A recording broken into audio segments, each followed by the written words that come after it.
everyone, welcome back to Beyond the Veil Tarot and Astrology. My name is Candace Marie. I'll be your astrologer this week. Thank you guys so much for joining me. Happy Sunday. This is going to be the astro weather for June the 8th through the 15th, 2025. Lots of headlines this week, guys. This is going to be a rock and rolling week, but in this video, we're going to be talking not only about the transits, kind of taking a look at the lunations throughout the week to help you guys plan, but we're also going to be talking all things Mercury in Cancer. If you guys like my content, you want to see more of it, please subscribe to the channel. Click the bell button below so you're alerted as to when I have new videos. I'm here every Tuesday, Thursday, Friday, and Sunday trying to make sense of what's going on in the cosmos. Don't forget to give me a thumbs up if you guys like this video. Consider sharing on your socials and drop me a comment down below and let me know what you guys are feeling, because there are so many action-packed transits for the week ahead. Now, I just want to give you guys a couple heads up at the top of the video. If you guys have not already seen it, my Saturn in Aries bootcamp webinar is available. It's on my website. You can also click the links in the description below. We'll probably pin it to this video. A little bit of something for everybody in there. It is jam-packed with about 2 hours worth of information, lots of helpful insights on this transit, more about Saturn and Aries, and helping you guys come up with a game plan.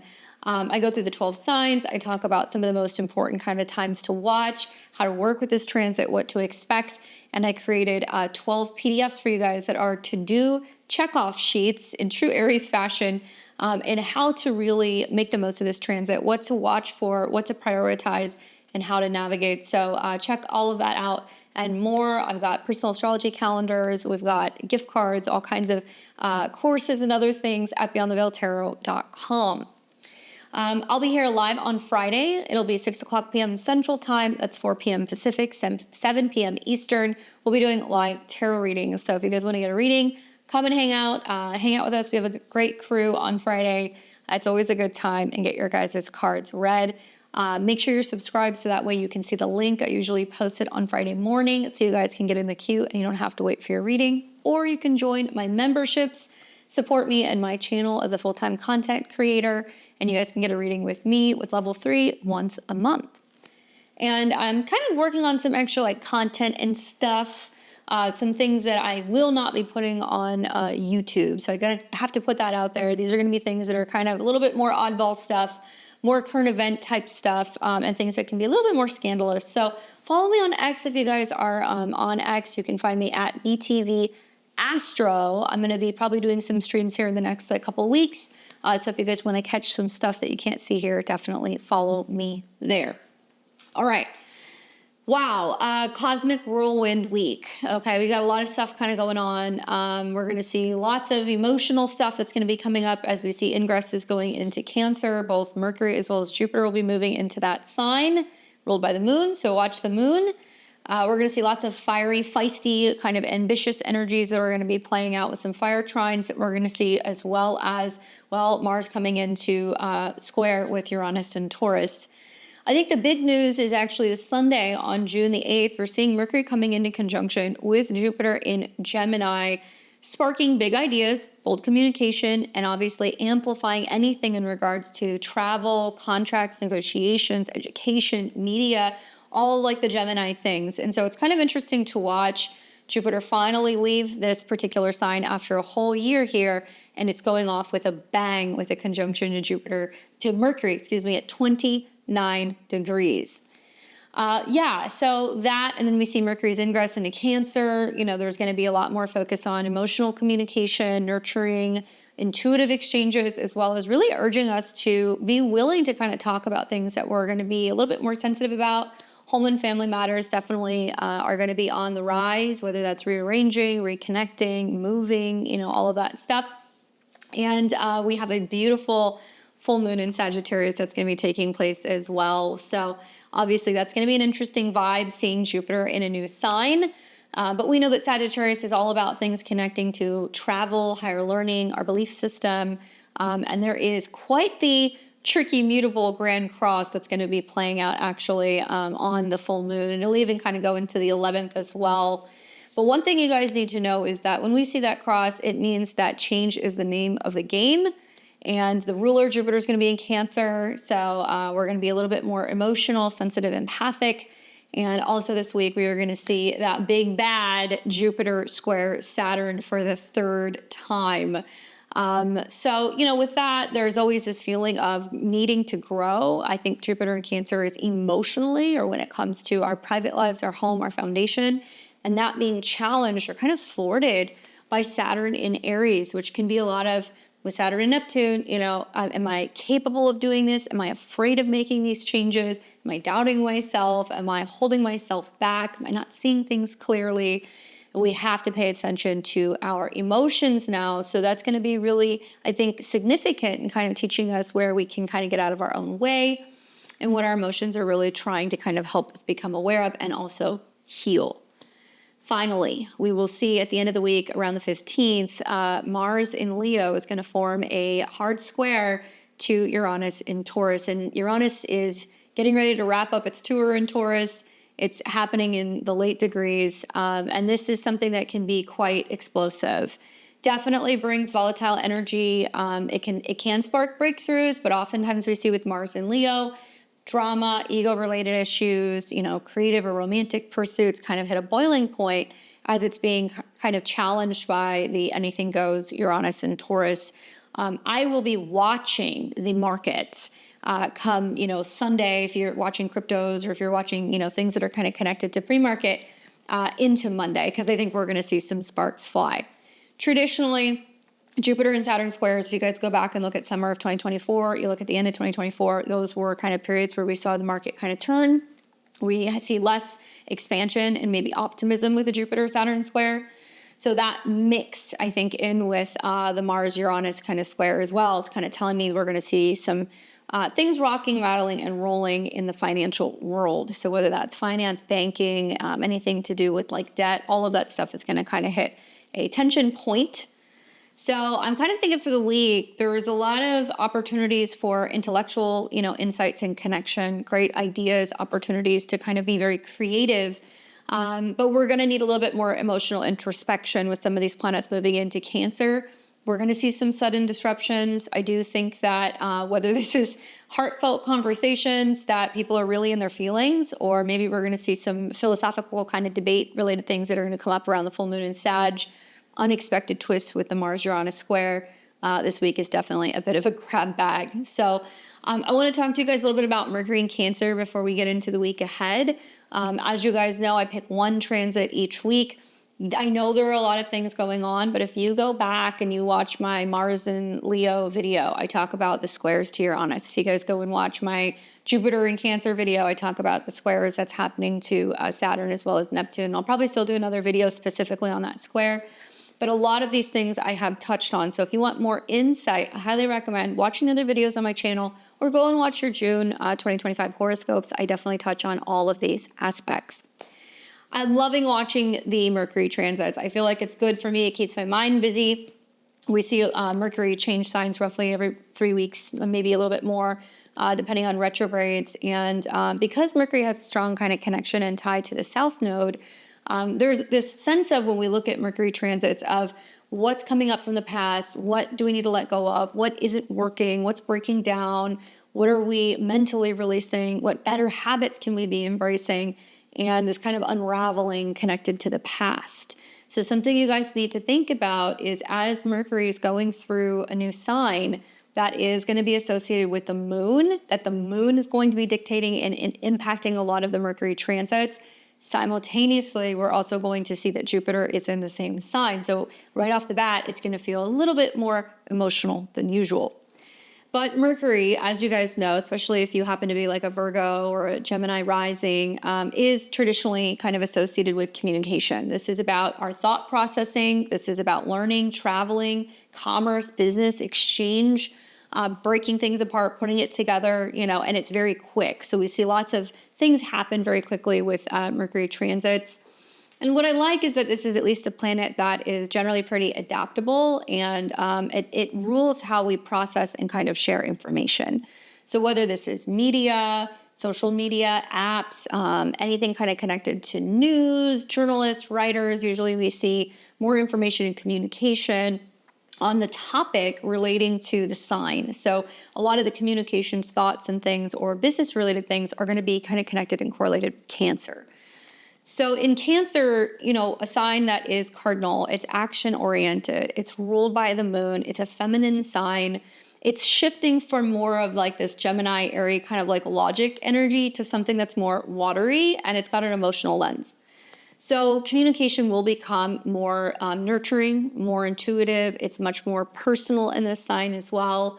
And thoughts are going to be more filtered through feelings. And conversations may revolve around topics like I said, home, family, security, emotional connections, all of the Cancer themes. And this transit definitely, it favors empathic listening. That's something that I like about Mercury in Cancer.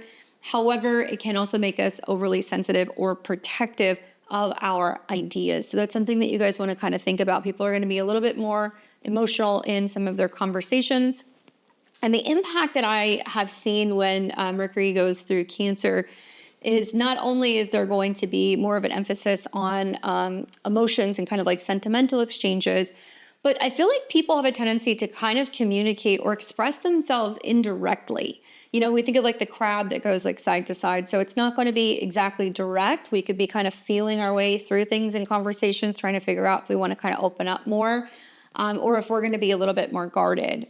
And definitely there can be misunderstandings that can arise where, somebody's feelings are hurt or trust is lacking. We're going to feel less likely to want to open up and kind of communicate. Written communication like journaling or letters can definitely thrive, especially because this is a sign that can be a little bit more introspective. So reading something over before you send it, feeling your way into it before you decide you want to start a conversation or you want to share something with somebody is definitely recommended. Now, in terms of like business, because Mercury has a connection or correlation with business patterns, cycles, and trade, there is going to be more of a focus, I think, on long-term security. So Cancer is going to rule over topics like real estate, caregiving industries, family businesses. We might see more activity or discussion revolving around these particular topics. And this is also going to be bringing up, like I said, like decisions and communication that's going to be more so driven by intuition. So intuition is a good thing, but when we get overly emotional, which is something else that can kind of pop up, that can cloud our ability to be objective. So watch for, I think you'll see things like marketing campaigns that are going to be emphasizing stuff that's like more nostalgic, or like where comfort or family or like the past or like security is going to kind of resonate. So you're going to see some of those themes that are going to be kind of coming out in the world. I think something else that, and I touched on this, the connection to the moon now that we're watching Mercury kind of going through Cancer. Now that Jupiter is going to be in Cancer for the next year as well, the moon is going to be heavily influencing things. So we're going to want to watch what's going to be happening with some of the lunar transits.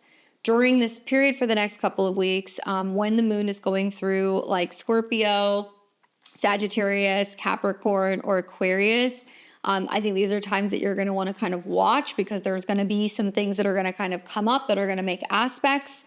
And there's going to be certain days that you're going to see that even this week where, if the moon's going through a water sign, whether it's, Scorpio or Pisces, it's going to start coming into trines, which could be much more intuitive or reflective.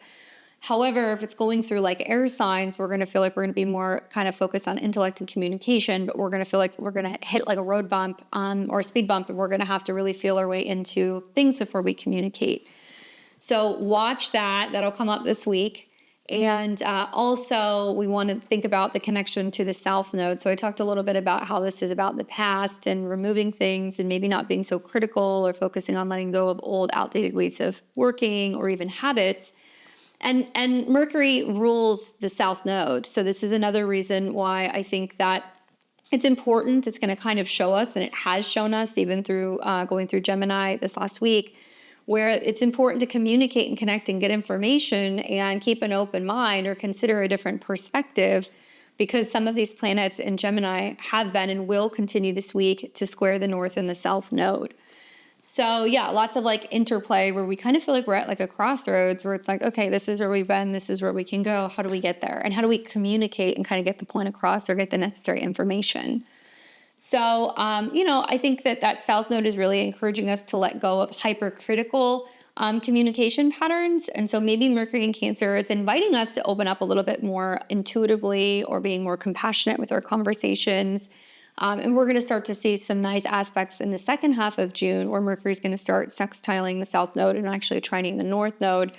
And here, that's where we're going to feel like, okay, now our communication is kind of like aligning more with the future. Maybe we're feeling like there's lots of stuff coming up connected to service-oriented goals, but still asking us and requiring us to balance emotion with clarity. So a little bit of like past and the future, like working in the present. My tips for you guys and how to work with the Mercury in Cancer transit is really focus on emotions and communication, okay? Lean into empathic listening and express your feelings authentically. We want to really avoid bottling up emotions. And I think that this is going to be a theme right off the bat as we see Mercury and Jupiter come into Cancer, and then they both start squaring off with Saturn and Neptune in Aries. Like if we're taking this stone cold, serious, detached, not being vulnerable, you know, kind of like almost like isolating or even like mean. Saturn can be kind of mean in Aries approach. That might be what you see on the outside, but that's not really what we're feeling on the inside. And those of you guys who have like Cancer placements or you have placements in the 4th house, you know, you can be kind of like mushy on the inside. So watch for bottling things up this week. And it can also mean that you're not bottling things up, but like that pressure is being released and you're realizing how much you have been kind of carrying things, you know, and holding on to things or not talking about things that you need to talk about. So yeah, that stuff will seep into conversations if you're not careful. Once again, journaling can be really helpful to kind of process stuff and work through it. Create safe spaces for dialogue, especially in like family or home dynamics, close relationships, and practice active listening. And then in business, I would say, you know, we're going to build trust through being sincere. And we want to be mindful that some people are going to be a little bit more moody, and that can affect some of their decisions. So it's about grounding yourself with routine, talking things over with friends and family, taking time to reflect on things before we make any like bold moves or decisions. Right off the bat, even though Mercury starts off in conjunct, you know, Jupiter on Sunday, as we're getting into the beginning of the week and Mercury moves into Cancer and it's going to start squaring Saturn and Neptune, it's not going to be the best communication days. It's going to be days where it's kind of like, I want to, but I don't know how. I'm feeling like there's a delay, or I'm more emotional and moody that, you know, somebody's not responding to me. So, you know, we're going to see some better aspects when Mercury starts kind of sextiling with Venus, and also when Mercury starts making aspects to the node the second half of June. Now, you guys know me. I always give you the key dates. If you guys click the link or the links below in the description, you will see that there is a whole list not only of this week that I'm going to be talking about, June 8th through the 15th, but these are the transits that I think are going to be the most prominent throughout Mercury's kind of, you know, transit through the sign of Cancer. I don't think I said this, but I'm going to say this now. Mercury will be going through this sign from June the 8th until June 26th, okay? The 8th through the 26th. And this is going to impact those of you guys who are Cancer, Sun, Moon, or Risings because Mercury is moving through your sign. Stay tuned to the end. I'll take you through the 12 rising signs. We'll talk about where this is impacting you and what Mercury is trying to kind of teach you or get you to open up to at the end of the video. And then also, if you're a Gemini or you're a Virgo, Sun, Moon, or Rising, you're ruled by Mercury. So Mercury's on the move. I think good news is that, you know, we're going to be seeing that it's going to be making some decent aspects. You guys might really want to watch what's going on with the Saturn-Neptune squares, okay? So pay attention, take a beat before you make any big decisions, sign anything under that particular square.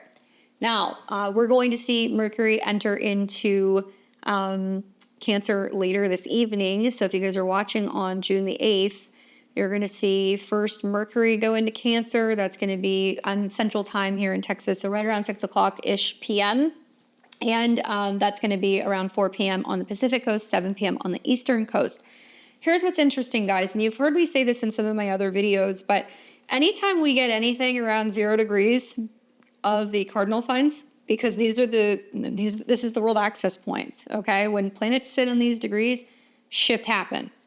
Saturn has been sitting at this degree recently. You know, in many ways, it's still kind of waking up because once it hits 1, we're really going to start to see the effects. But Saturn represents restriction and limitation, and it's in a sign where it's debilitated, Aries, right? And this is about leadership. This is about personal leadership, our personal vision, our personal goals, what we stand for. And also it's going to represent that there is some reorganizing or reorienting that's going on when it comes to leadership. So that could be government, that could be businesses, And obviously, sitting at this degree, and now we're going to see Mercury that's going to square, we're going to see Jupiter that's going to square. It's almost like in order for the Cancer area of our charts to grow, for us to be able to expand, be more positive, be more optimistic, get all of like the yummy things of having Jupiter in its exaltation this year, we have to be clear about our vision. We have to be clear about our personal responsibility. We have to be clear about our personal mission. And this is going to be a week where we are all going to get tested, okay? I'm just going to put it out there. There would not be so many squares going on if we were not going to be tested. And things may feel like they get a little grim somewhere around mid-June, but it's going to start to subside. And I want you guys to kind of look at this as, okay, something comes up, I get emotional, but am I going to fall back into the same old emotional patterns that I have in the past? And I think that's part of it. Cancer is the past. It's kind of our comfort zone. It's not wanting to get out and cause any problems. It's not wanting to say anything. It's just wanting to stay in our safety and our security. But in order for us to grow, we have to reimagine who we are, right? Saturn and Neptune can mean that, it's about having clarity that we may be part of the problem, that we are stepping into unfamiliar territory, that we're doing something different we've never done before. So we have to listen to the emotions and kind of go, okay, that's fine that that's coming up. Fear is totally, understandable this week and to some extent on and off all year. However, is that fear coming up because I'm afraid I can't do it, or is it coming up because I've never done it before? And I would say that the emotions can kind of get the best of us, but if we use them in a positive way where we can acknowledge them but still continue to move forward, that's where we're going to be the most successful. And you will see that as Jupiter, squares Saturn. You'll see that as Mercury squares Saturn. You'll see that as the Sun squares Saturn. All of those things are going to kind of come up here in the month of June. So we kick off on June the 8th. Mercury sits at 0 degrees. Saturn is sitting at 0 degrees. World access points. Saturn's ruled by Mars, which is coming into a square with Uranus. Mercury is ruled by the moon, which is starting to kind of come into an opposition with Uranus. And this is why I said to you guys, there's going to be some stuff that's going to be going on Sunday that's going to kind of make people go like, oh, what's going to happen when the market opens tomorrow? Are we going to see some kind of like financial fluctuation or something going to kind of pop? I think so. Luna opposed Uranus Monday, Mars coming into a square with Uranus. We're also going to see that Venus is going to square Pluto. So be up and early and see what's kind of going on with the markets, because Monday is going to be quite a lot. But I wanted to show you guys that this is happening at the world access point. So likely we're going to see that there is going to be some kind of like big world type of events that are going to start happening. Okay, whether it's with Mercury, it's with Jupiter, it's with the sun, I don't know. But one of those days we're going to see that. Right before it happens, though, Mercury and Jupiter on Sunday are conjunct at 29 degrees. So that's a Leo degree if you follow degree astrology. It is drama. It does stir the pot. It is about majorly inflating things in terms of news and information and communications. Jupiter can be about the moral high ground, the right thing to do, the truth. And it's coming into a square with Saturn, which is about leadership. So a lot of this is about people getting really emotional and very moody about the fact that they're feeling like people aren't leading the right way, right? And we're kind of seeing it out in the world with little mini archetypes of people who are being very critical of people who are leading companies or people who are leading countries, and this clash that's coming up with the square. That's going to be the theme for June. Now, I think that with Mercury conjunct Jupiter, you're going to see some major inflated like news story over the weekend, like Saturday, Sunday into Monday. That's going to be kind of going on. Obviously, Gemini is what? Not just media, but it's transportation. It's about vehicles. It's about communication. It's about education, learning, schools. So there could be some big news coming up about education, Department of Education.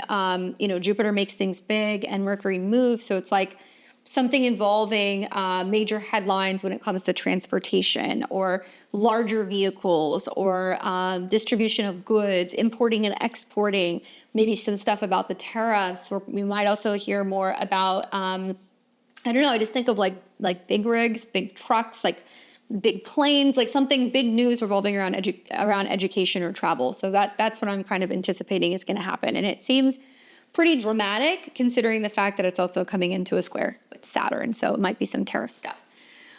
But the good news is that Jupiter is about like expansion. It's about information. It's about positivity. Even though it's in a debilitated sign, this is going to boost big picture optimism. And so you might kind of feel today that's like, woo, everything's great. I'm like on this like high. But then as we get throughout the week, we're not going to be as kind of like optimistic. So don't count your chickens before they hatch. Yes, this is about big picture thinking, but I would say you want to watch for like over compromising maybe with Mercury conjunct Jupiter. Things feel too easy. We're too optimistic, and that square makes me kind of feel like, ooh, maybe not. Mercury goes into Cancer then later on the 8th, and we'll feel the shift that's going to kind of happen when it comes to communication, not only because the Mercury-Saturn square is setting up, but the moon is in Scorpio opposing Uranus. So this means a lot of people are going to get very emotional, or they're going to be speaking very passionately. They're going to have a lot of feelings and a lot of things to say about, well, this is not how things used to be. It used to be like this, and now it's like that. And I've caught myself kind of saying that a couple of times this last week, and the transit hasn't even started, where I'm like, do people even like realize what life was like 10, 15, 20 years ago, And I've been kind of thinking about some of this stuff. So it's interesting to see how it plays out in astrology. I think what I would also watch for is on the 9th. This is when you're going to see the first kind of big aspect. This will be Mercury squaring Saturn. Now, Saturn will technically be sitting at 059. So it's going to be happening first thing in the morning on the 9th. So that's going to be Monday, okay? Mercury traveling, right? Communications, contracts, or home organization or moves, your family dynamics, right? And then boom, square to Saturn. So there's going to be a lot of people being like, I'm trying to get out of the house. There's a delay. There's something going on with my family. I got to take care of the cat, dog, mom, whatever. In that personal burden and responsibility with Saturn and Neptune kind of being in Aries, not a great communication day. A day where you're going to hit some roadblocks, quite literally. There could be some delays or some setbacks kind of getting places. And obviously, first thing in the morning, this is going to be happening. And it brings this more kind of serious, restrictive energy to conversations. I think that there is focus because Saturn is in the superior part of the square that, it's focusing on discipline, but we need to be careful for not being cruel or dismissing people's feelings. And then later in the day, Mercury comes into a square then with Neptune in Aries as well. So then there's this sense of, well, somebody was, not communicating well, or they were kind of dismissive or whatever. And then it's like we get into the end of the day and we are confused, or there's lack of clarity, or we're having to double check facts, or we're avoiding, some kind of confusion.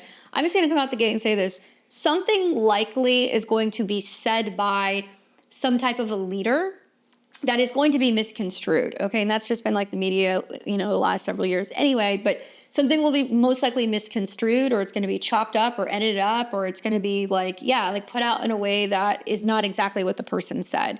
So you have to be really careful around misunderstandings, miscommunications, things that are being falsely kind of represented. And once again, bringing it back to looking at the rulerships. Scorpio Moon, already kind of moody in its own right, opposing Uranus, people freaking out about changes going on with banks, finances, institutions. And then Mercury being in a square with Saturn, which is ruled by Mars, and Mars is coming into a square with Uranus. This is going to be more deficit drama. This is going to be more drama about the bills that are kind of going on. This is going to be more about some of the funding stuff and distributions and things relating to debt and paying off the deficit. As an American, I'm just speaking from my perspective, I think there's going to be a lot of this. And also what kind of riffraff is kind of going on, where you've got two opposing sides that are talking about what is supposed to be happening versus what's really happening, and the financial implication or impact that has. So Monday is not the day to be trying to sit down and have a meeting about a budget. It's not the day to be trying to get somebody to sign something or be trying to kind of plan something. Let's wait until some of these aspects ease up. And keep in mind also that Jupiter in Cancer, it's going to amplify emotional reactions and responses. Okay. So, people are going to be a little bit more moody. And then this will take us to the 10th. And on the 10th, we're going to see then Mercury. Okay. So there's the square that you guys are going to see, the 9th between Mercury and Neptune. And I guess one other thing I would say on this, I kind of touched on it, but because of Mercury's connection with the South Node, and the South Node's at 23, there is this sense of being I need to get out of my own way in terms of how I emotionally react and respond to things. It's not, the emotional reaction is not serving me well. And whether that's holding back too much, because I think the square represents one extreme or the other, where you're just not talking about your feelings and you're not communicating and expressing yourself, or if it's too much, it's like, whoa, I need to kind of rein it in a little bit. Saturn, Neptune, and Aries can, for some people, be like a harsh reality check that's like, oh my God, am I the problem? Or am I not seeing things clearly? Or am I not being tough enough? And this is a very direct, in your face kind of energy, and it's going to clash. Saturn wants maturity versus Jupiter, which really, I think in Cancer, wants to be more, ooh, am I safe? Or am I secure? Like, can I stay in my like little comfort zone? Can I stay at home? And it's really pushing people to be like, no, you can't, because if you stay there and if you get comfortable, in reality, you might feel safe, but it's not actually going to lead to you having expansion and growth like down the road. So I don't know. It'll be interesting to see how this kind of plays out. But we will see on the 10th that Mercury comes out of the square with Neptune, and then it's going to inconjunct or quincunx Pluto. Not a major aspect, but I think it's worthy of mentioning because Pluto is retrograde in Aquarius. It's out of 3, so it has this connection and correlation to information, news, media, social media, journalists, like that kind of stuff. And when it inconjuncts or it quincunxes, it means that in order for there to be some kind of an awakening, in order for there to be a change, some kind of purging or purification, we have to look to the past. We have to look at what have we done in the past? How did we quickly react? And by the way, Jupiter is bills. How did we quickly react and pass laws or make major legal decisions in the sake of security, right? Like, this is just me personally. I'm not making this about politics, but something about what's going on with the funding bill to me gives me like the Patriot Act PTSD, okay, personally, because we saw what happened after 9/11, regardless of your thoughts or feelings or what you want to debunk or what you want to say was real. That's not what I'm talking about. The reaction that we had to that, which was the Patriot Act, which is why we have ungodly amounts of security that we go through at the airport, which is why there's all kinds of other things embedded in that act that really violates a lot of like Americans' freedom of privacy. And it's become normal for us because we've been dealing with it for 20 something odd years. But it reminds me of some similar vibes energetically, not astrologically. So I look at this and I go, all right, what is going to be set up that's going to be happening in June? Where could there be some kind of, major event? Could there be something where people are getting, concerned or worried about their security or their safety? And is there some proposal to push something through that's like, look, this is going to fix everything. It's going to make everybody safe. Everybody's going to be protected. It's going to be good. And the more that I have read into some of the big bill, you see some really terrifying things that I'm not going to go to on YouTube. I'm just going to tell you guys things that I don't know how or why they got in there. I know that this is what happens with those bills, that they try to pass them in the middle of the night. There's not enough time to go through them. Everybody's trying to jam a bunch of stuff in there.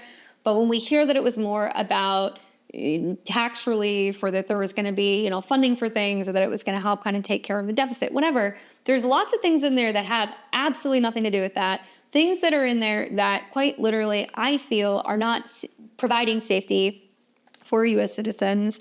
And it's really scary when you think that Mercury is kind of connected to data, information, technology, AI. That is embedded in the bill. And this is squaring Saturn and Neptune. So unsuspecting individuals, Saturn, Neptune, and Aries, are not going to be aware of the potential future implications of some of these things. And how that affects homeland security, how that affects your own, I think I would say Mercury, Jupiter, right to say things, your own beliefs, your own emotional security, certainly travel and other things like that. So I don't know, it kind of just gives me the heebie-jeebies. So I don't know what you guys think. I'll leave it at that. I don't want to get too far off on a tangent, but yeah, there is going to be major implications for leaping into things and becoming so consumed with security and safety that we're like just blind to, any potential future outcome. And I would say, look to the past. Let's not repeat the past, right? All right, so with the inconjunct or the quincunx to Pluto, this will create tension between emotional expression, Mercury and Cancer, as well as kind of like more detached ideas, Pluto and Aquarius. This is about trying to find compromise, and this is also the setup into what will be the Sagittarius full moon that we'll see later this week, which is going to highlight that mutable cross. Then on the 11th of the month, we see Mercury sextile Venus. Personally, this is my first like, okay, I like this. This is a good Mercury aspect. And it happens at around 5 degrees. So like right around here. Okay. So we're going to see Mercury in Cancer, sextiling Venus in Taurus. So if you're like, Candace, give me a good day that's good for communication. Okay, this is going to be a better day that's good for communication, I think. We are going to see the Grand Cross right after the full moon in Sag, but at least you're going to see Mercury sextiling Venus, right? At least you're going to also start to see Mercury coming out of the square with Saturn. Like things are going to kind of ease up a little bit. So that's like one of the better communication days all week. And with Mercury sextile Venus, it's not a big aspect, but it's definitely fostering more harmonious, kind of value-driven communication. So it's good for negotiations. It's good for meeting in the middle, creative projects. It's also good for budgeting and anything in regards to home and land or property. So you're going to see a lot of people who are going to be more willing to negotiate. Oh, maybe we can come down on the price for the house. Maybe we can work out a deal where, instead of leasing, short term, you could lease long term. Like people are going to be more willing to kind of like bargain. So if you're needing to buy furniture, if you need to move, if you're thinking about keeping your options open with where you can go, all of that stuff. And also just having better relationships with family and feeling like communication is a little bit more pleasant, we'll take that as well. And then on the 21st of the month of June, you're going to see Mercury is then going to come into aspects with the nodes. So Mercury will sextile the South node, which I think is good for clearing, honestly. And it's at 22, so it'll be at a Capricorn degree. So it's like we can finally get out of the old ways of doing things, like where we have felt stuck or things have been rigid.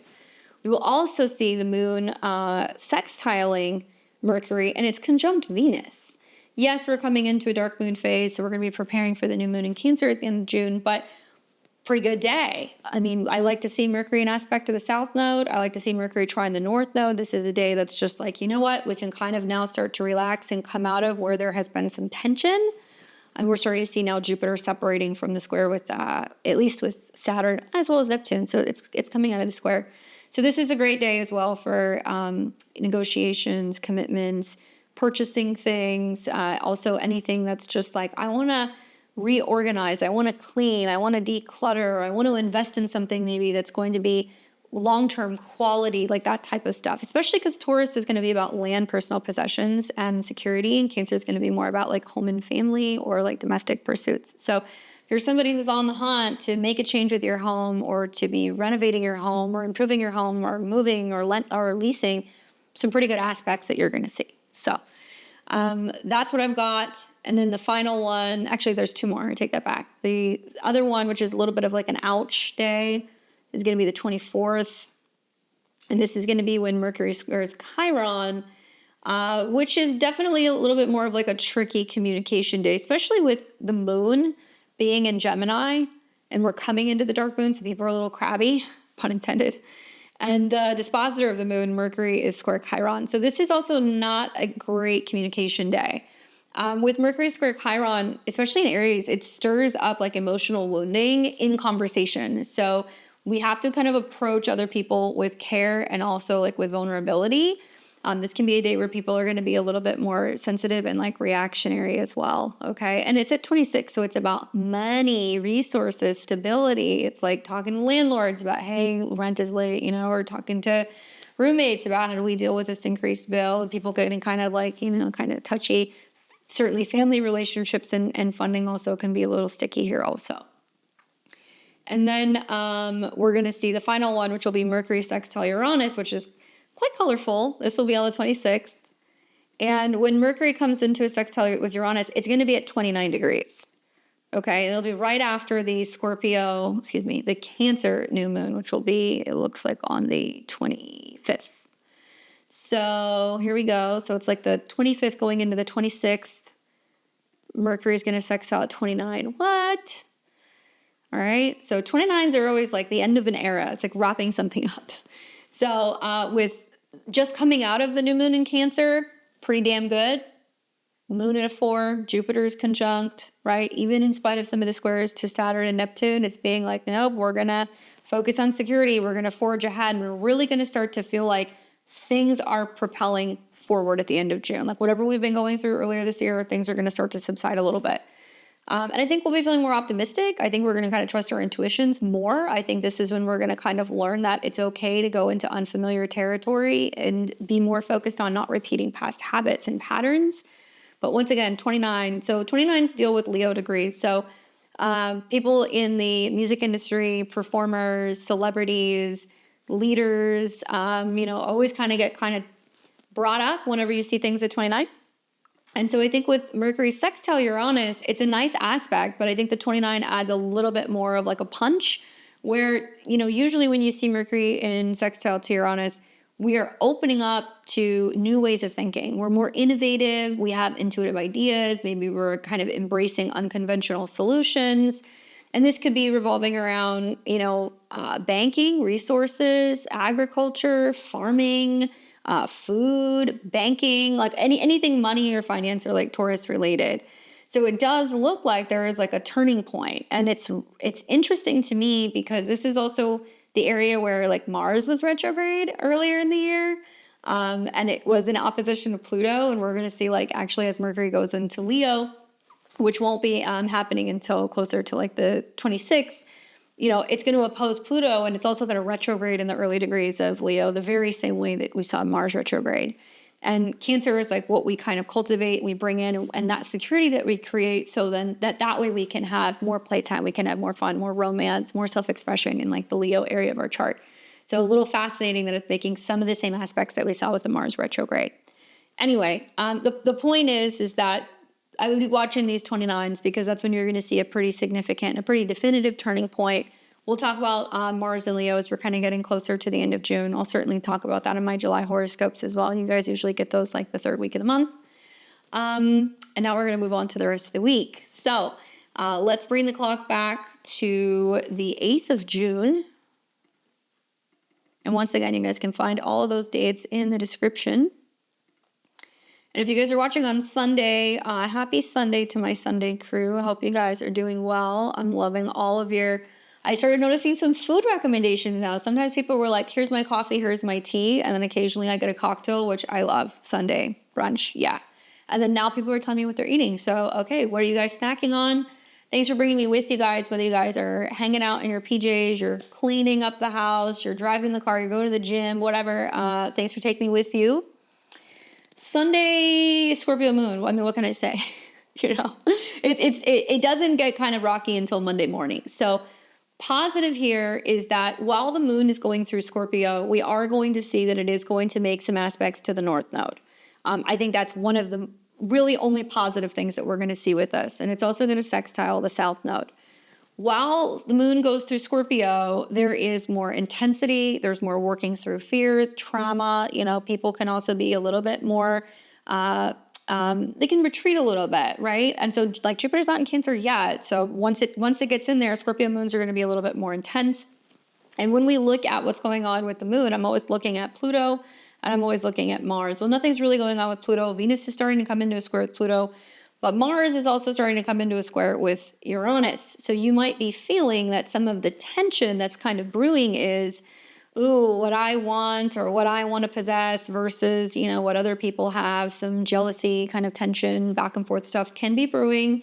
And also where pride or ego, romantic kind of conflicts, or where we're kind of maybe taking some risks, some bold risks, and whether or not that could be a make or break situation with finances can be kind of coming up.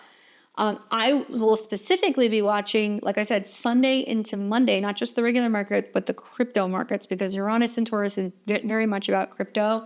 And I'm going to see kind of what's kind of going on. It's interesting to see like Uranus at the last degrees of Taurus, and then we're seeing like all these different exchanges, and now you're seeing all of these people coming online that are like, hey, now we're offering like proof of reserves for some of their companies, which is cool.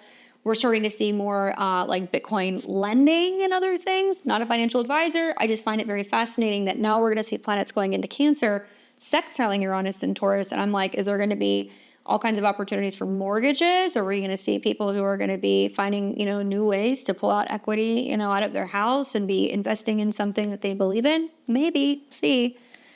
Outside of that, the moon's going to inconjunct and quincunx all of this Gemini. And you'll see that Sunday into Monday, kind of rubbing things the wrong way. Scorpio is 6 signs away from Gemini. So it's going to represent, well, we must kind of get all the gunk out. We must get all of the, the dirty laundry out. We have to deal with all of the stuff that's kind of coming up. We got to talk about it, even though we don't want to, or it feels like a hassle. And there's a lot of depth for Scorpio that Gemini sometimes just does not resonate with, or it doesn't want to deal with. So watch for the incoming feelings of the opposition to Uranus, and also the squares between Mars and Uranus that's brewing. And this is going to be forming what's going to be later in the evening, going into the overnight, a pretty intense fixed T-square. Jupiter conjunct Gemini really highlights communication, and then Jupiter will go into Cancer. So if we kind of follow this, you will see the inconjunct or the quincunx to the sun in like the afternoon hours. And then this is where it gets kind of tricky. When the moon starts coming into a square with Mars, thankfully, most of this will be overnight. So I'm Central Time here in Texas. I know we have people all over the world, so you might have to adjust your time zones. So this is going to be like during the day on Monday for some parts of the world. But that moon coming into an opposition with Uranus and squaring Mars is not friendly at all. And that's why I feel like there could be some like volatility, or there could be some tension or some stress or some news coming out about, what's going to be going on with the markets on Monday. So it'll square Mars overnight, and then it'll start to come into an opposition with Uranus very early Monday morning, the 9th. Now, more on the 8th before I kind of move into Monday. Sunday kind of feels like there's some high stakes going on. It feels like, there's definitely some transformative energy and emotional depth with the moon in Scorpio. Watch for big news and conversations that are going to be landing, especially around like fate or destiny, as Mercury is connected to the South Node. And the shift to Cancer really softens the tone by the evening. Sunday, early in the day especially, is your day to kind of speak your truth boldly, but do it with care, and realize that it can be beneficial for some of us to kind of journal or kind of walk things through, in our mind, or think about it before we communicate with people, because people are going to be a little bit more emotional Sunday night going into Monday. Okay. So Monday the 9th, we wake up and the moon is opposing Uranus, like literally. Okay. First thing in the morning. And it's still picking up that energy from Mars. So even though it was kind of brewing overnight, that's why I said Monday morning, I don't know what's going on, but we're going to see some kind of meltdown. And not only because of this, but because of this. Venus is going to square Pluto. All right. So there's something that's kind of going on here. So we see moon opposing Uranus, highlighting obviously, surprises when it comes to finances and unexpected kind of plot twists and turns. We will then see the moon ingress into Sagittarius, which is a much better vibe. So some of you guys are waking up because it's going to be like 10 o'clock Central Time. So some of you guys are waking up and the moon's in Sag, which is much better. Okay. So we're going to be a little bit more optimistic, a little bit more joyous, happy. And the moon immediately starts making a trine with Saturn, which will stabilize things. And it also will trine Neptune, which is going to help us tap into our intuition, be more compassionate, be more creative. And obviously, whenever we have the moon in Sag, we're looking at Jupiter. Well, Jupiter is in the final moments of Gemini, so it's at a 29 degrees. So it means that some of the craziest stories, the most kind of polarizing perspectives or views, the most kind of flippant back and forth kind of media stuff is currently happening on the 9th. We will also see the moon sextile Pluto and trine all this stuff. So there's some air and fire stuff that's going to kind of break things up. Pretty much everything is going to be in air and fire, except for Venus and except for Mercury. Okay, so there's a lot of like, things are kind of really moving quickly later in the day on Monday. And then as we get through the day, we are then going to see on the 9th that Mercury will come into the square with Saturn. So that's going to create some communication issues on Monday morning. And then we're going to see in the evening, it's going to come into a square with Neptune. So what you guys need to know is between the Venus-Pluto square, where we can see some intensity in relationships, finances, values, especially how we communicate, 3.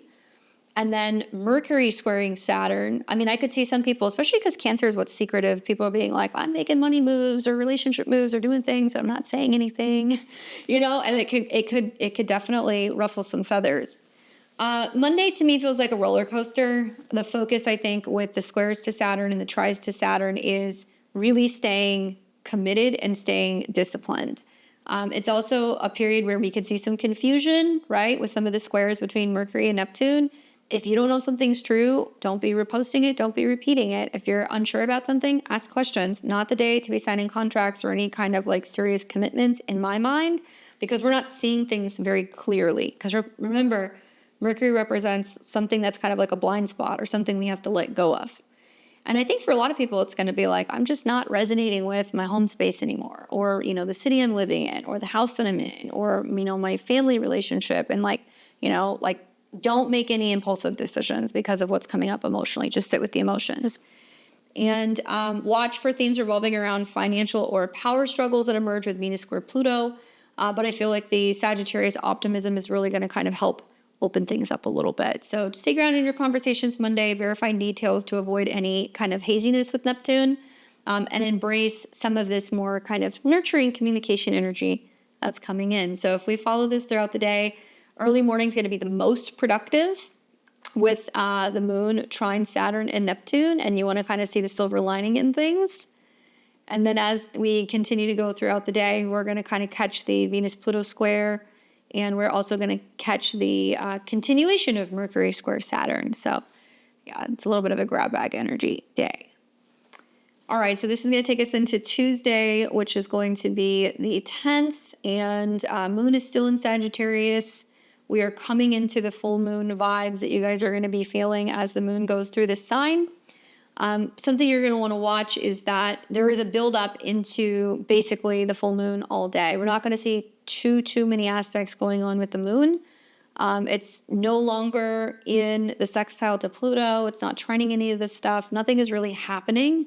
So we will watch as the moon continues to go through Sagittarius overnight. It'll come into what will be a full moon around 20 degrees. Okay, so if you have any personal planets, 19, 20, 21 degrees of Sagittarius or the mutable signs, you're going to be feeling this.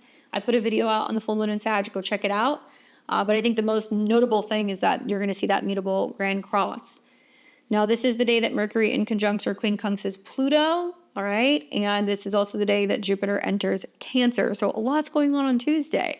Obviously, we know that it's going to be emphasizing emotional beginnings, right? All the cardinal signs initiate something. And also, I think what we're going to be focusing on in terms of the vibe on Tuesday is going to be more, change that's driven by philosophical shifts, right? What we believe in, what we're learning, what we've heard, who we're following. And we're going to see a huge focus on travel beliefs and legal matters. And I would say watch for news revolving around housing, immigration, or security. I think that might definitely surface.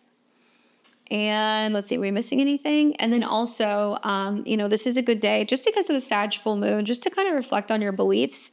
But we don't want to be too rigid in some of our stances. And we really want to focus on channeling our emotions into creative outlets, especially with that moon trine Saturn and Neptune. Like music, art, dance, self-expression, these things can really kind of help us get out of like this funk with some of these squares.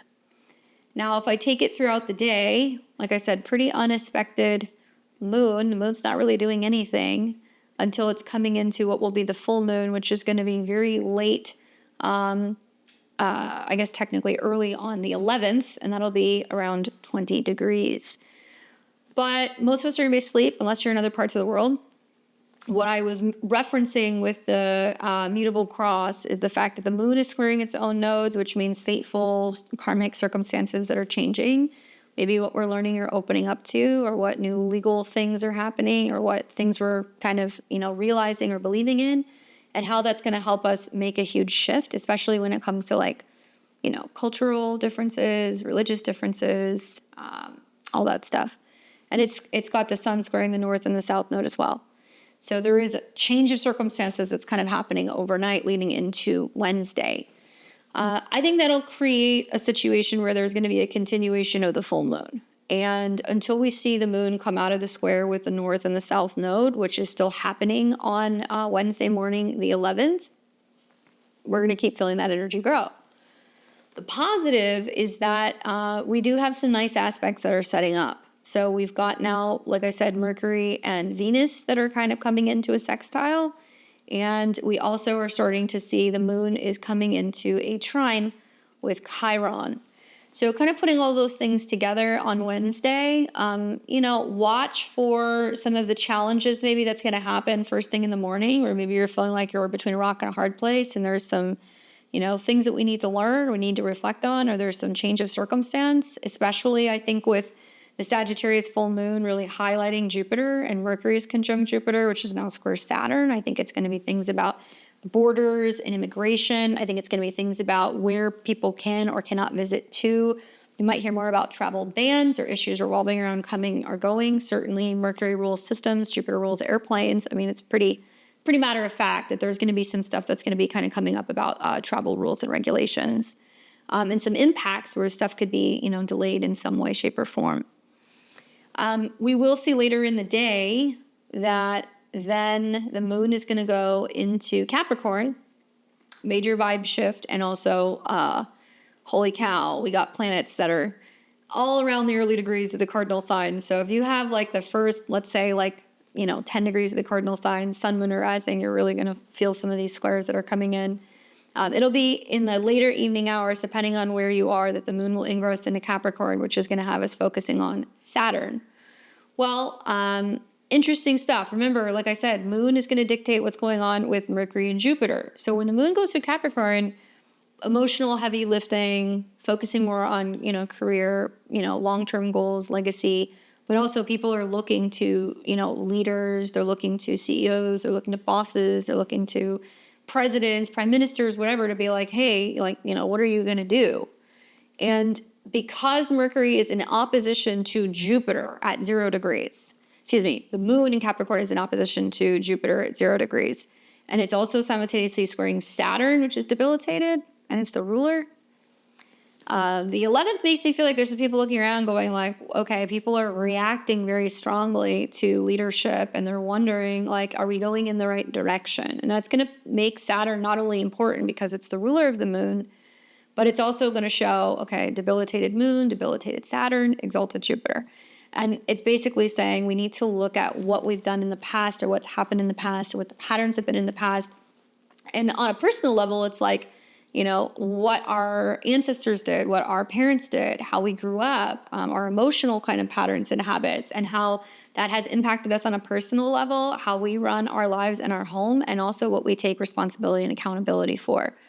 Once again, I got to say, thankful that this is happening at night because, it's not going to be like when we're in the middle of the day trying to kind of get stuff done. But that T square that's going to be taking place on the 11th is not fun.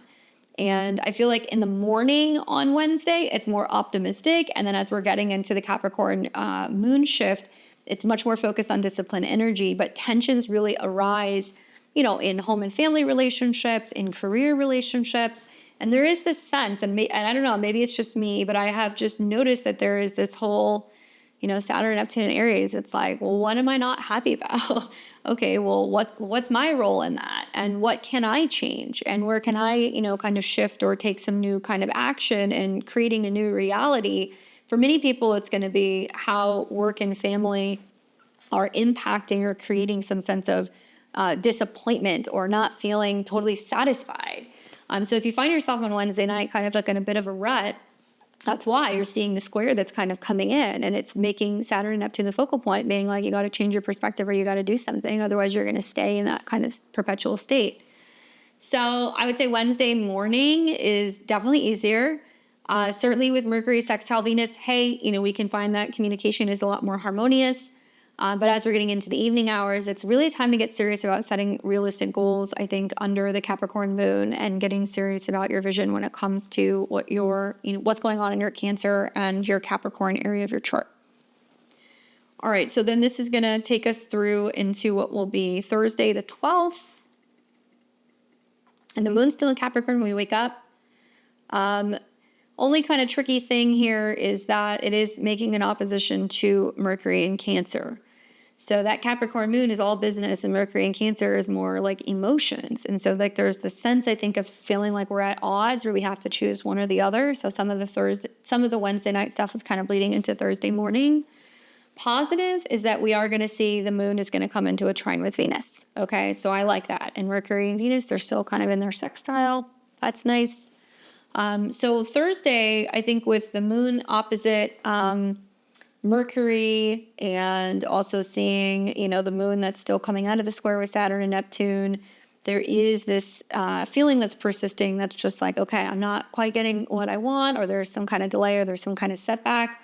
I see this as like duty clashing with our emotional needs, and like where we're just showing up and going through the motions, and almost feeling like Saturn, Neptune can almost be like we're just sleepwalking and just kind of going through something and not really paying attention to what our emotions are trying to tell us. We can find that there can be conversations that feel heavy on Thursday, but protective if you're approaching things in a caring, sensitive, genuine way. It's like we can actually clear out some of the past habits and tendencies if we can be a little bit more grounded and compassionate, right? It doesn't have to be like, all black and white, basically, which is what I think you see with some of the squares. Let's see, what else?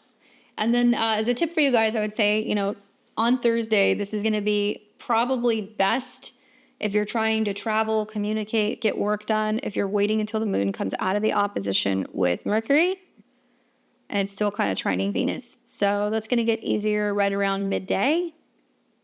And it's no longer squaring Saturn or anything here as well. So definitely better energy. Not too much is going on, though, I would say, on the 12th. I think this is just more focusing on long-term plans, trying to get as much stuff as you can kind of get done, balancing act between two kind of separate areas of your life, depending on which houses you guys have Capricorn and Cancer in, right? Balance heart and head in all of your discussions and focus on your long-term plans. All right, so this is going to now take me through into the 13th, which will be Friday. And when we wake up on Friday, that moon's still in Capricorn. Nothing's really changing here. And we're looking at Saturn. Saturn is at a 1, starting to come into a square with Jupiter. So maybe you guys are feeling that Jupiter-Saturn square. And the moon in Capricorn is going to inconjunct or quincunct the sun in Gemini, okay? And this is 8 signs away from the sun. So it's representing a change in what? Leadership, responsibility, jobs, karma, some major transformation, exposure, things that are kind of being like pushed out into the out of the ethers and into our consciousness. And we're also going to see the moon come into a square with Chiron later in the day. So that could definitely bring up Friday night some emotional wounding, some, personal, relational matters maybe. Let's see. And we're also going to see the moon come into a trine with Uranus. It looks like that's going to happen overnight. And something else that's going to happen early on the 13th is the sun is going to square the north and south node. So here's what's interesting, and this is why I love degree astrology. You'll see, the more you look at charts, the more you'll see reoccurring patterns, whether it's like through aspects or signs or like degrees. So that Capricorn moon, like I said, it's about responsibility, long-term goals, government, leaders, officials. And Capricorn is associated with 22 degrees. So not only do we have this moon that's inconjunct or quincunx, which is basically saying there's Gemini, 2 sides of an opinion, 2 perspectives, 2 different very kind of media beliefs or things that are being reported on. But we also see the sun at 22 square the north and the south node, to which we look at the ruler, Mercury, in Cancer, which has been in opposition to the moon. It's almost as if like, because Capricorn can have this energy that's just like, I got to get work done. We got to focus on the long-term goals. It can be kind of militant, kind of detached and cold. It's a Saturn sign. And what is actually being done or how we're seeing leaders lead is so incredibly out of touch with people, right? Like, I think a lot of people believe that leaders are here to kind of help us, that they're here to kind of fix the problem and take care of things. And now people are becoming very overly emotional and reacting to the fact that they're not seeing that happen. And Cancer is going to be about, well, do I feel safe in my hometown? Can I afford to buy a house? Can I, feed my family? Can I take care of the bills and emotionally feel safe? And with some of those squares, because people are feeling so emotionally more willing and open and vocal to talk about this stuff, that they're not happy, squares to Saturn and Neptune and Aries, that now there's going to be a lot more kind of public discourse about some of these things, and that you've got people who are living in their ivory towers who don't have the same kind of lives and the same kind of things that they need, that they worry about, that the normal people worry about.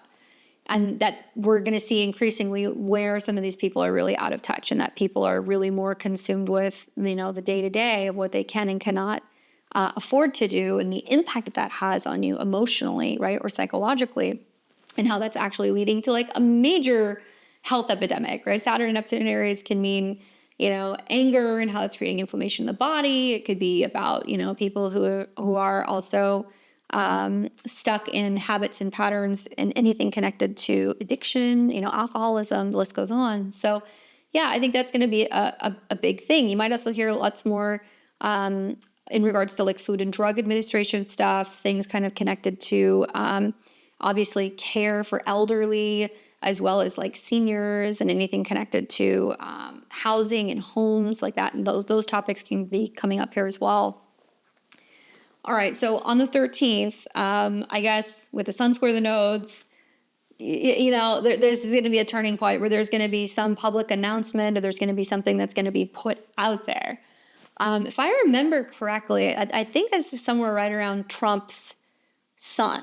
I don't want to pull his chart up because I don't really care that much, but I think that's around his sun. So to see, the sun square the nodes, knowing that that's in his 10th house, it's in opposition to the Sagittarius full moon, which, he's born under a very similar full moon with his moon in Sag.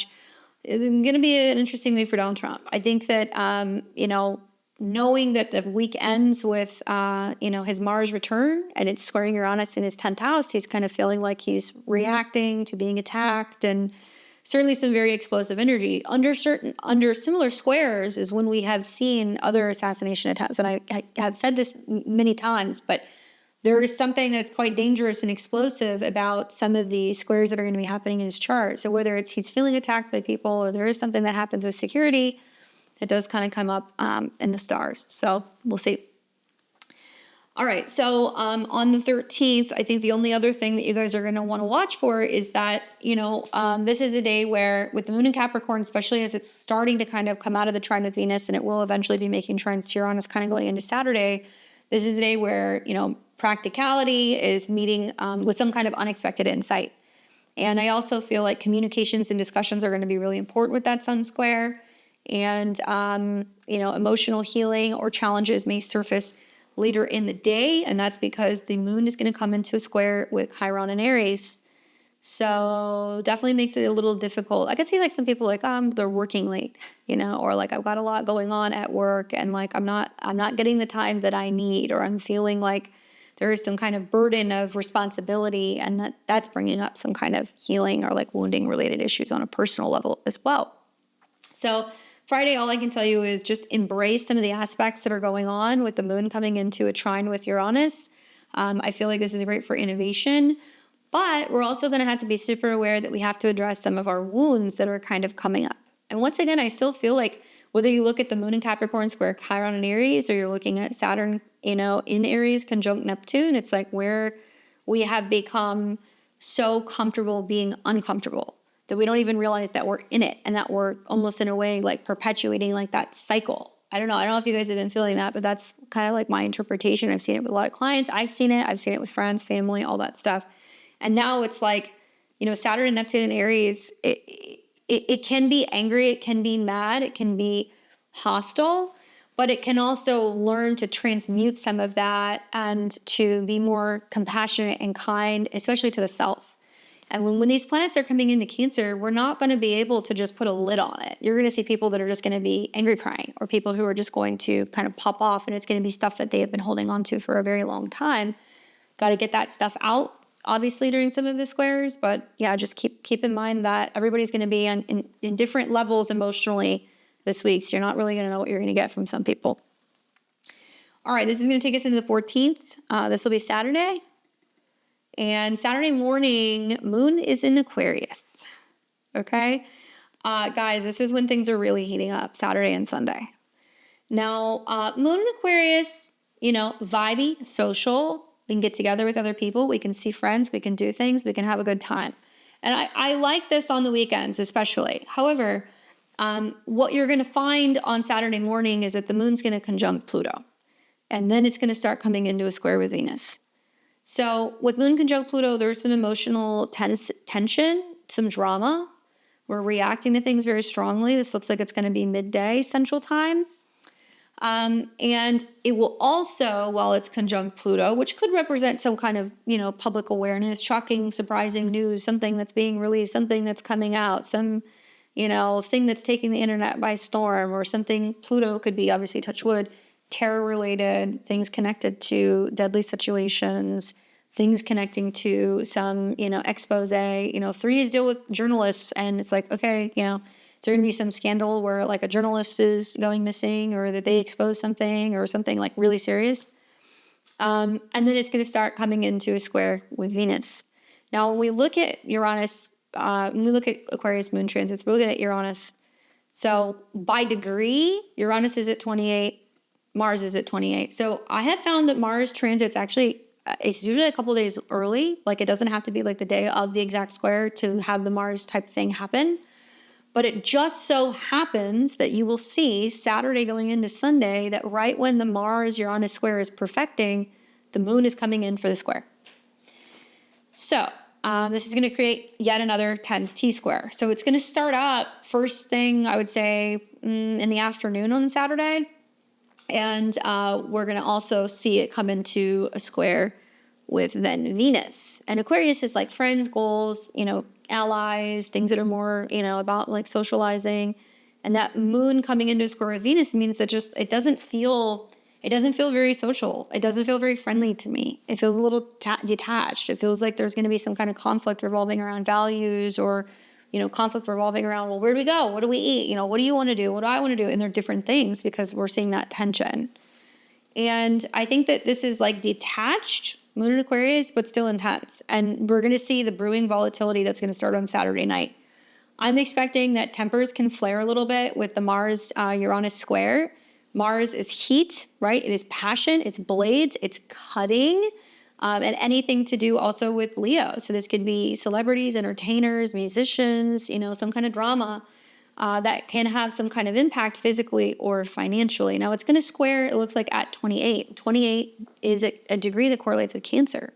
So I think it's going to be about, okay, what's going on with housing markets. I mean, housing markets, we're seeing some stuff that's already starting to break down. Although I personally believe 2026 is going to be the big year, but this may be the beginning of where this is really finally starting to make headlines. That's like, wait a second. And I've seen it's like Zillow, and I think there's like another major real estate site that they're all predicting like, yeah, we're going to see at minimum a 1% slide, across the board in the United States. But like there are some areas or some states that are seeing like 4 or 5%. That's already kind of breaking down. So this may be more news while Mercury and Jupiter are squaring Saturn and Neptune, and people are like, wait, what? What do you mean this is happening? I didn't know. Anyway, so not the friendliest of Saturday nights, unfortunately. And the kind of the vibe that I get is that I would be watching the Mars-Uranus square because, speeding, heat, conflicts, and Mars and Leo is very like bar fights to me. People being confrontational in places where there's going to be live music, entertainment, stuff like that, and slowing down and not rushing things. Uranus can be things that are like explosive, literally or figuratively. For this, I'm looking at Venus, okay? Well, Venus is square the moon and Pluto. So it's still saying this is about some kind of, collective reaction or response to some change, Venus at an 8, that's going on with money and banking and finances. And then boom, we've got the same thing here, Mars squaring Uranus, right? Ruled by the sun, which has been squaring. It's almost like leaders are going to say things this week that are going to have major far-reaching financial implications. Like somebody could say something, a CEO could say something, a prime minister, a president could say something, and then it's just going to be like boom, and then all the markets will react to it. It's kind of the feeling that I'm getting. And obviously this is Saturday, but it's kind of strange that some of these aspects will set up over the weekend, which will then kind of bring you into the next week. So we'll see. Stay calm in conflicts on Saturday. That's my advice. And be mindful of what's going on, especially when you're in groups or crowds. Because obviously the moon's in Aquarius. We've got, squares to Uranus and Taurus, and Mars in Leo. And what else? Channeling the energy into creative projects. I think that's the only positive thing here. Saturn and Neptune are ruled by Mars, and Mars is kind of, in the superior aspect, it's breaking away from Uranus. It's like, okay, I need to get away from the craziness. I need to play an instrument. I need to paint. I need to create something. I need to do something. I have to have fun, right? And like finding a way to kind of channel that so you're not kind of getting swept up in some of the collective drama. And then this is going to lead us into what will be Sunday, the 15th. And the moon is still in Aquarius when we wake up. All right. And it's going to continue to keep going through there. We will see, it looks like it's going to be very early morning. So it could be like Saturday night going into Sunday morning that the Mars-Uranus squares happens. Obviously, if you're an Aries or Scorpio rising, be mindful of the squares, okay? If you are a late degree Taurus, or if you happen to be an Aquarius rising, be mindful of the squares. 27 to 29 degrees of the fixed signs, you guys are really, really feeling that as well.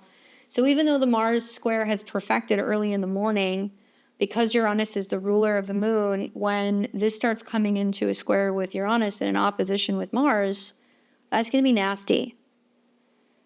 So that looks like that's going to happen Sunday night into Monday morning, which once again, okay, now we're talking about the 16th, which this will be next week's astro weather.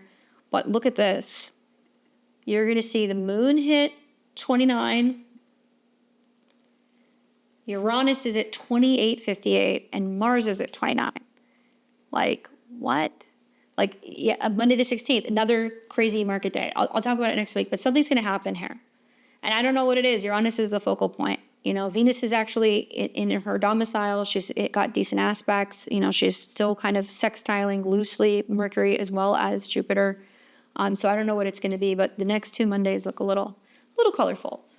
So on Sunday, you know, something else to kind of think about that you're going to see other than that really kind of chaotic Mars square Uranus, but we're also going to see Jupiter square Saturn. The fact that both of these are setting up on the same day is just like mind-boggling. Even for me, I'm like, this is too much astrology at the same time. But I'll stick with it. So once again, Jupiter in Cancer, expanding, opening up to new home, security matters, things revolving around family, our intuition, and also kind of think about the past. Saturn in Aries, personal restriction, limitations, you know, and it's at a 1. So these are all Aries degrees. Moon is governing Jupiter, which thankfully, you know, is coming into a trine with the sun. And then when we look at Saturn, it's Mars. And Mars is not happy or friendly here at all. So what you're going to want to lean into, knowing that there's a Saturn, you know, Jupiter square, knowing that there's a Mars Uranus square, is like Sunday is a day that I would like really take it easy. Like I would just be mindful that there's going to be some kind of chaotic stuff that's going to be kind of going on. Even though we want to socialize, get out and about and do things, I feel like with the moon square Uranus and with Mars also square Uranus, it's not going to be as friendly as a typical moon in Aquarius trine Sun and Gemini day. Explosive, unpredictable. Potential for breakthroughs and disruptions definitely on Sunday. The Jupiter-Saturn tension is going to be highlighting growth versus limits. Like just how much can we grow and where do we need to reel it in? Especially when it comes to finances, especially when it comes to tech, especially when it comes to travel. And we want to be reflecting on some of our long-term goals. Definitely feel like I need to do another, like a video specifically on the Jupiter-Saturn square. So let me know. I'll do that for you guys if you want me to. But I know I talk about that in the horoscopes. That's pretty much it. So let's kind of jump into the 12 rising signs. I want to talk to you guys about where Mercury is kind of moving through this week. It'll be there, like I said, for a couple of weeks. So it's going to start on the 8th and you're going to see it for about 3 weeks, move through that sign. Special focus on Cancer, Sun, Moon, and risings. Obviously, my Geminis and my Virgo risings as your chart ruler is on the move. Take into consideration that Mercury is tied to the South Node. So there's something that's dealing with the past, letting it go, undoing it, clearing it out, while simultaneously it is coming into some squares with Saturn and Neptune right off the bat. I'm a Western astrologer. That's the astrology I like to practice. So I highly recommend listening to your Western rising sign. That is going to be, kind of dictating and determining which house is Mercury transiting through in the skies. Also, I want you guys to consider listening to your sun or your moon sign. That can also be really beneficial for you. Let's pull this here. Sorry, I'm trying to multitask. Trying to do Mercury things. Listen to your rising sign first to see which house it's going through. Listen to your sun sign to see how it correlates with your career or even your overall happiness, vitality. And the moon sign actually can be quite important because Mercury is going through a moon sign, so I would listen to that as well. I use the Western whole sign system. I think this will really work for most people, especially considering the fact that we are seeing that it's entering into a new sign. However, if you use Placidus, that's totally fine too. You're just going to need to see where 0 degrees of Cancer is in your chart. You might have to listen to more than one rising sign, right? Choose your own adventure. All right, so we're going to start with my Aries and my Aries risings. You guys are going to be experiencing Mercury's transit through the sign of Cancer. All right, so let's talk a little bit really quick. Mercury's tied to your third house, so people like your neighbors, your siblings, short distance trips, vehicles, communication, things that you write, phone calls, all that stuff. And also the sixth house of like scheduling, health, wellness, pets, organization, blah, blah, blah. So I could definitely see a lot of Aries and Aries risings where suddenly there's going to be more focus on the home, family, or emotional roots. Having conversations on like domestic matters or maybe your ancestry, talking to family members, planning trips, maybe planning organizing your home, getting your home ready, or scheduling and managing things with your family. What you want to watch for, okay, is oversensitivity in family talks. You also want to avoid retreating into defensiveness. I think to maximize this transit, you want to create like cozy, kind of heartfelt spaces, spend time with family, have heart-to-hearts with others. And this is a good time also just to be really aware that, Mercury is going to come into a square with Saturn and Neptune, which means that, either a neighbor or a sibling brings something to your attention that you're not aware of, right? Or there's people reaching out to you and trying to get a hold of you and your phone's on silent and then they're overreactionary, or overreacting about the fact that they couldn't get a hold of you. You might find that you're a little bit more like reminiscent of the past. Like there's like some nostalgia that'll be kind of coming up for you as well. So you can also like be kind of rummaging through, your home or your garage or whatever. And then you're finding things that you haven't seen in a really long time or things that are like from your childhood. So that can definitely come up as well. In organization, cleaning, kind of getting your home or your house in order, or discussions and talks about, family visits, travel, because of that connection with Jupiter come up as well. Okay. Good luck, Aries.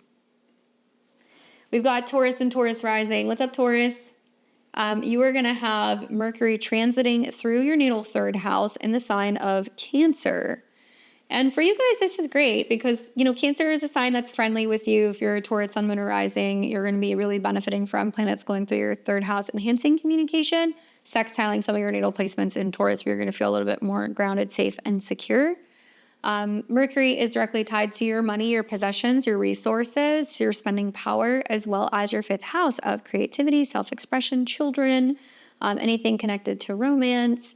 So, or having fun. So as Mercury, is moving into your third house, what you want to watch for is that there's going to be more opportunities for like emotional communication in your daily like one-on-one interactions. And so maybe you're spending time with your siblings. Maybe you're, checking in with your neighbors more. Maybe you're talking to your family more. Maybe you're making time for writing, learning, journaling, anything like that. Because the third house can be about all of those things.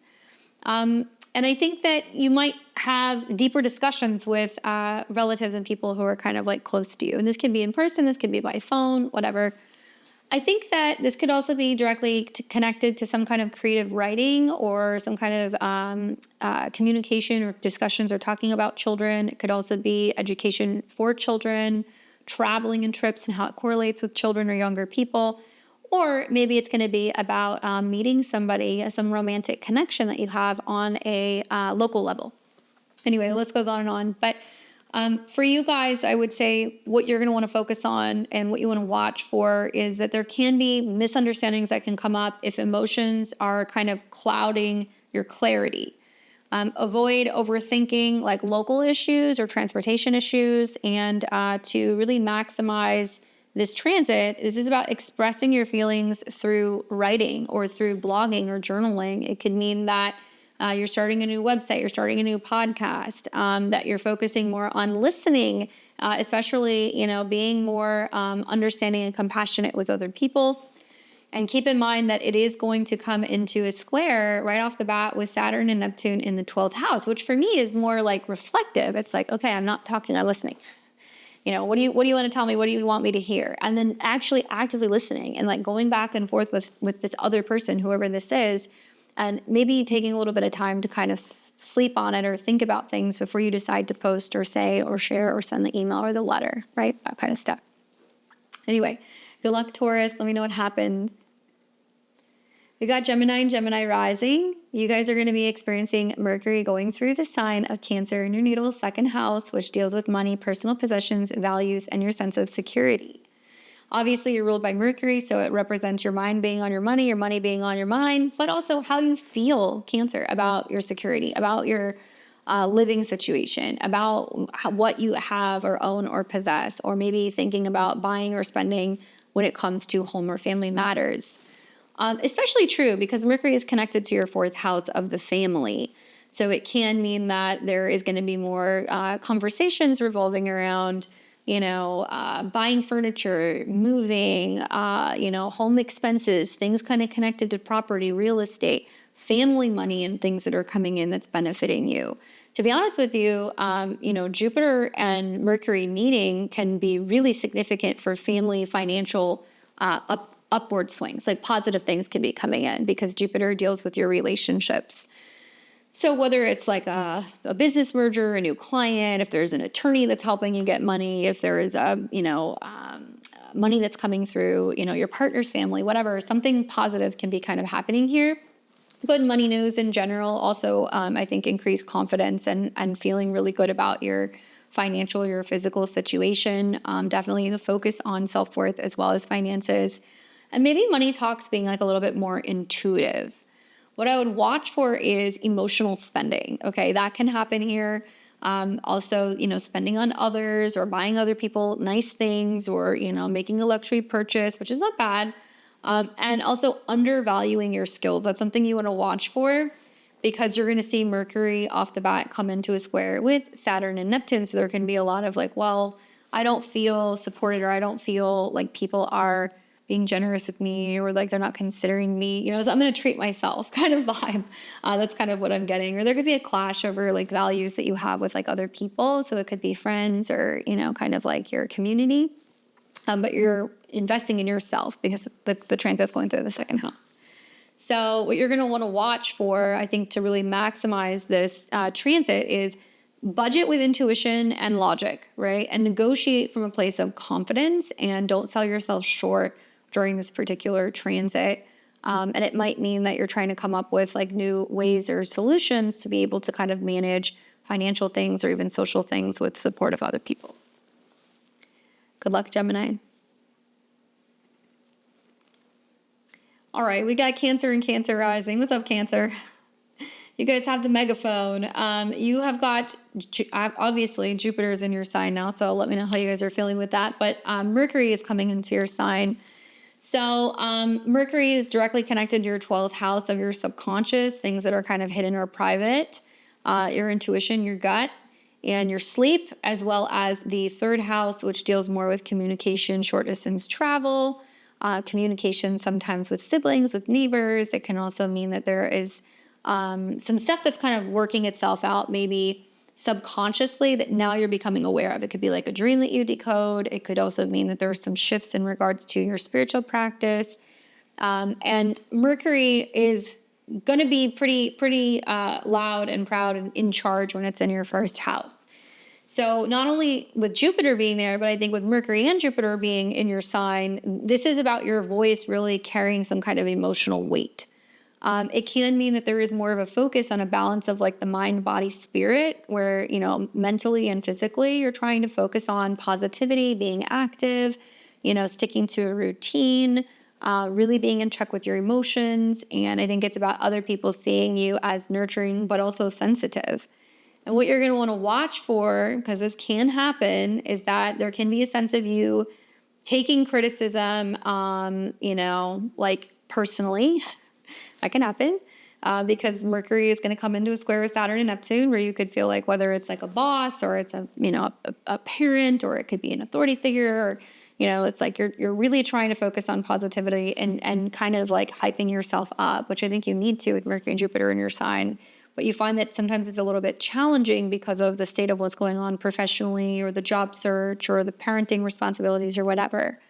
Watch for also oversharing. I think like Mercury and Jupiter could be like you're so excited to be, kind of talking about what new strides you're making when it comes to health or wellness or, your beliefs or your insights. And you're going to have some people at work that are going to be like, frankly, I don't care. I don't want to hear it, and they're going to be kind of like dismissive. So just letting you know, even though you got a little pep in your step and you're being optimistic, don't let other people kind of like rain on your parade.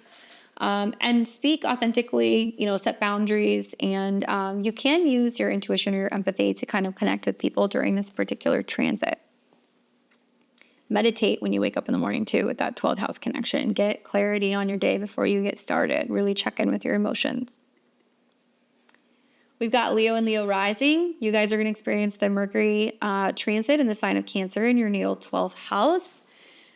For you guys, this is going to be a little bit more kind of introspective, a little bit more behind the scenes, as Mercury is connected to your goals, your friends, and your allies, as well as your second house of money, resources, as well as your security, your self-esteem. So when planets go through the 12th house, there is this sense of them not being as visible, or they're kind of going through a period where they're wrapping up or they're cycling something out. So with Mercury and Jupiter being there, it makes me feel like, either late nights, or there is going to be focus on children, or there is going to be a focus on kind of hiding away, healing, taking care of yourself, traveling, studying, learning, those kinds of things, which can really kind of liberate the soul, especially with Jupiter in the 12th house. I could see this as introspective thoughts, private conversations that you're having, dreams, or, your intuition being very strong and kind of guiding you. And maybe you're feeling like you're getting messages from the cosmos or from your subconscious that's kind of helping you navigate some of these changes. What to watch for, I would say, there can be some unexpected things that can come up in terms of, budgeting things, because Mercury is tied to the South Node in your second house. So it could mean that you're taking a step back and, kind of making sense of the fact that there's been some financial shifts, or that you have to let something go, or you're stepping away from work, or that, you just have to kind of trust that whatever is happening is going to kind of like work out. But there can definitely be some blind spots with home and budgeting related matters.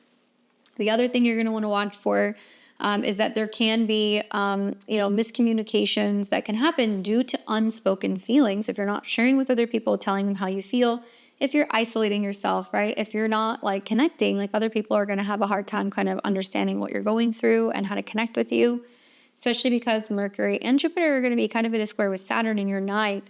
And Saturn rules relationships. So this could mean your relationship with a teacher, a mentor, goes cold.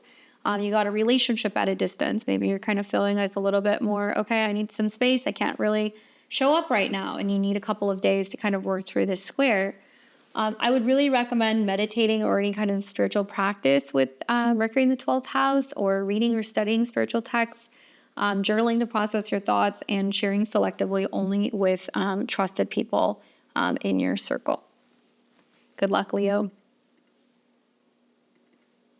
We got Virgo and Virgo rising. Virgo, you're going to be experiencing Mercury's transit through the sign of Cancer, moving through your natal 11th house of friends, allies, socializing, and your goals. And obviously your Mercury. So wherever Mercury is where you are. So to me, it looks like the Mercury and the Jupiter transit in your 11th house is great for friends, socializing, going to family party events, group gatherings, focusing on your goals, especially emotionally when it comes to your private or your home life. So something to think about is that not only is this really personal for you because you're ruled by Mercury, but the South Node is in your sign. So it can represent that there is an opportunity to reconnect with friends from the past. Now, it could be people, in your hometown. It could be people from the past that are reaching back out to you, or they're inviting you over, or they're saying, hey, we're in town, or do you want to come over? Or family gatherings. That's something that I would be watching for, is like social opportunities and emotional connections with friends or with groups. And, community discussions can feel a little bit more personal as well. What you want to watch for is that you can be overly idealizing certain friends or group dynamics, and you really want to avoid people pleasing, because there can be a sense of like spreading yourself too thin and trying to do too much at one time, because you're focusing on, well, your Mercury, other people are Jupiter. I'm trying to kind of make everybody happy and do everything, but That square to Saturn and Neptune is saying, well, you may not feel the most social right off the bat. You may not want to go out and spend a bunch of money socializing on things. You might feel like there's a lot of responsibility and obligations to be like, oh, there's weddings and baby showers and birthday parties. And you're like kind of crunching the numbers in your head going, this is going to be a lot, that I'm going to have to kind of contribute to. Don't let that squash, the fun. I just think off the bat, it's about maybe making adjustments to your social life. And if you haven't been going out more. And if you have been, going out a lot, you're kind of looking at your budget and kind of tweaking some things. The positive though, is that, Mercury and Jupiter are very close together. So for a lot of Virgo and Virgo risings who are single, I keep saying you guys need to get out there, mix and mingle, go out with friends, connect with people. You can be set up with people. Friends can become potential romantic partners as well. Or you just might meet somebody in a social setting. And definitely engage in group projects whenever you can, whether it's going to be business or kind of personally related. And just align with like-minded communities. I think that's going to be the huge focus for you, is just having a good time and being around people who feel like they're family. Good luck, my Virgos. And we've got Libra rising. What's up, Libra? You guys are going to be experiencing your Mercury in Cancer transit going through your natal 10th house. This is interesting for Libra and Capricorn because you guys are going to be kind of on the other side of the square. So, yes, Mercury is going through your 10th house of career and reputation. And, this is definitely putting a spotlight on, career, communications. But the 12th house is connected to Mercury. So it's in the South Node. So there is this sense of being like, what am I taking a step back from? Right? What am I letting go of? What am I not focusing on as much or so much? Right? And also it can be about doing business with people internationally, or that there could be some kind of changes that go on with business in some way, shape, or form. And then Mercury is also connected to travel, education, your belief system, that kind of stuff in your ninth. So career talks take more of like an emotional kind of tone. You will feel like your, public image is more so reflecting your sensitivity or your intuition. It can also mean that there's more focus on travel or education that can kind of come up throughout this transit. Definitely good for like, networking and mixing with people and mingling. But something to think about is that, you are going to experience not only Mercury going through your 10th house, but Jupiter as well, where typically this is like, oh, I want to make a big announcement, but it's squaring Saturn and Neptune. So it means that before you announce the new business partnership, the new relationship, the new working, partnership, the new manager, whatever, before you embrace some of those changes, you're like, I need to really reevaluate, is this the right partnership for me? And this could be professionally, this could be romantically.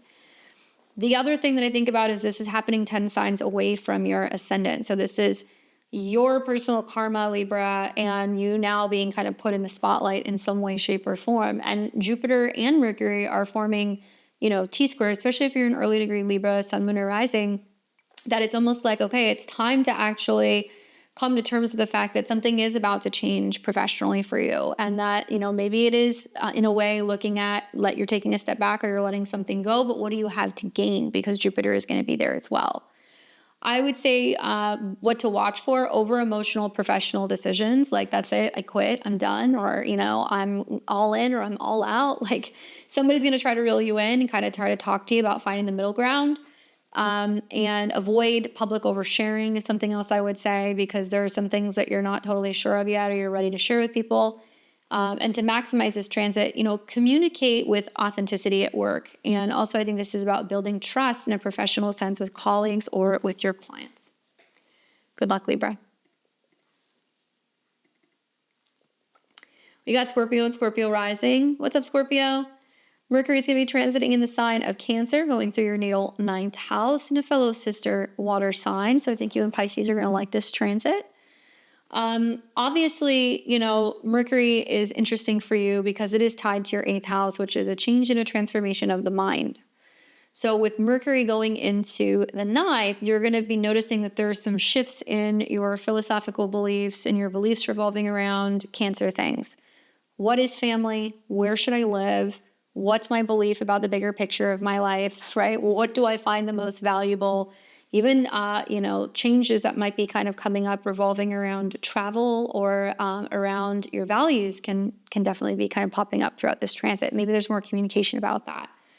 Mercury in the ninth house is more connected to like philosophical matters, travel related conversations, higher education, legal matters, publishing, and all of these things have some kind of emotional depth. And I think this is about really learning about what feels personal to you. Now, thankfully, if you're Scorpio, Sun, Moon, or Rising, especially the early degrees, you're going to be really benefited by the Jupiter and the Mercury trine your ascendant. So it's going to help you open up to change. But Mercury is also tied to your 11th house, which is going to represent things like your goals, your friends, your networks, your allies. This could also represent, changes, because Mercury is the South node, where, you're changing your beliefs about friendships or what communities you want to belong to, or, what kind of friends you want to hang out with, or who you want to travel to visit or not travel to visit.